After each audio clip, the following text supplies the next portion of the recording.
چیزی در مورد ویزا بگم خدمتتون. توی امارات ویزای کار به ایرانی‌ها داده نمیشه. پس شما باید چی کار کنید؟ یعنی حداقل توی 1 سال اول به ایرانی‌ها نمیدن. شما باید چی کار کنید؟ باید از طریق ثبت شرکت تشریف بیارید. وقتی که شما ثبت شرکت انجام میدین، بهتره منیجر شرکتتون پدرتون یا همسرتون باشه. از این طریق شما میتونید ویزای فامیلی بگیرید. وقتی که شما ویزای فامیلی بگیرید، برای حساب باز کردن یا هر کار دیگه‌ای وقتی میخواین کردیت کارت بگیرین دیگه مشکلی با ویزاتون ندارن. ولی اگه شرکت به نام خودتون باشه، براتون به راحتی حساب باز نمی‌کنن روی این ویزا و حالا کردیت کارت و اینا توی همه این مراحل شما به مشکل برمیخورید.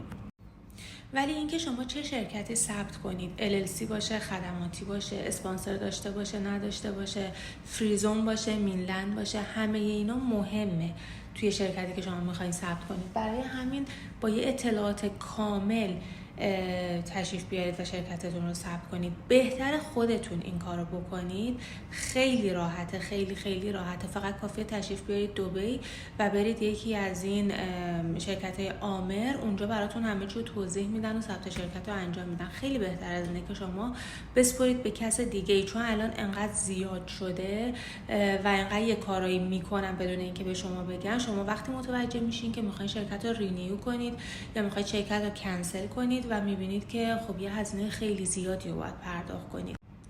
وقتی که شما این ویزا رو گرفتین، حالا اون تایمی که شما دارید دنبال کار میگردین، میتونید صبر کنید ببینید که حالا وضعیت بازار کار چجوریه. اگه کاری پیدا کردین، بهشون میگین که ویزاتون در حال بررسیه و توی پروسس و از این حرفا، چون ثبت شرکت خیلی طول نمیکشه، فوقش 1 هفته شما همه کاراتون رو انجام میدین، امریت آیدیتون هم میاد و خب میتونید با اون کاری که پیدا کردین ادامه بدین.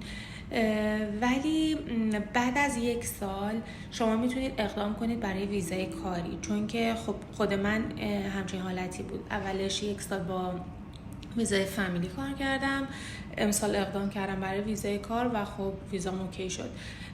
بعد از 1 سال احتمال اینکه ویزاتون در بیاد خیلی خیلی بالاست، ولی قبل اون وقتی شما تازه وارد هستید به دبی، نه، خیلی نادره که بخواد ویزای کار برای ایران در بیاد.